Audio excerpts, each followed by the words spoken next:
ಎಲ್ಲಿದ್ದಾಳೆ ನಿಮ್ಮಕ್ಕ? ಚರ್ಗಿ ತಗೊಂಡ್ ಗುಡ್ಡದ ಕಡೆ ಹೋಗಿದ್ದಾಳೆ. ಯಾಕೆ? ಪಡ್ ಅನ್ಸಕ್ಕೆ. ಪಡ್ಡನ್ನ ತೋರ್ಸಕ್ ಹೋಗಿ ನೀ ಪ್ಯಾಂಟ್ನಾಗ ಚಡ್ಡ ಅನ್ಸ್ಕೊಂಡಿ. ಸೋಶಿಯಲ್ ಮೀಡಿಯಾದಾಗ ಹೇತ್ ಬಿಡು. ಅಣ್ಣ ಒಂದ್ ಹೇಳ್ತಿ ಕೊಬ್ರಸ್ ಕೊಡಣ. ಹೇಳ್ತಿ ಕುಬ್ರಸ್ ಅಲ್ಲಿ ಹಲ್ತಿ ಕುಬ್ರಸ್ ಅದ ಹುಚ್ಚೋಳ ಮಗನ. ಹೆಲ್ತಿ ಕದಲ್ವೋ ಹೆಲ್ತಿ ಕದ. ಹುಚ್ಚ ಹಡಿಸಿ ಮಗನ ಇದ್ಯಾದ್ಲೆ ಹೇಳ್ತಿ ಕುಬ್ರಸ್ ಕನ್ಫ್ಯೂಸ್ ಆಗಿ ನೋಡ ನಿಮ್ ಮೌನ್ ನಾ ಕನ್ಫ್ಯೂಸ್ ಆಗಿಲ್ವೋ ನೀ ಕನ್ಫ್ಯೂಸ್ ಆಗಿ. ನಾವ್ ಪ್ಯಾಕೆಟ್ ತಿಕ್ಕೋ ಬ್ರಷ್ಗೆ ಹೇಳ್ತಿ ಕೊಬ್ರಸ್ ಅಂತೀವಿ ನಾವು.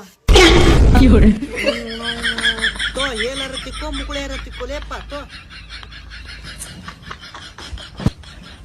ಚಳಿಗಾಲದಲ್ಲಿ ಚಳಿ ಕಮ್ಮಿ ಆಗ್ಲಿಕ್ಕೆ 2 ಕಂಬಳಿ ಇರ್ಬೇಕು. ಇಲ್ಲ ಅಂತ ಹೇಳಿದ್ರೆ ಕಂಬಳಿ ಒಳಗೆ 2 ಇರ್ಬೇಕು.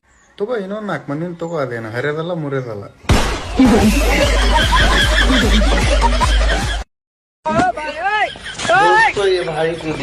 ಹಲೋ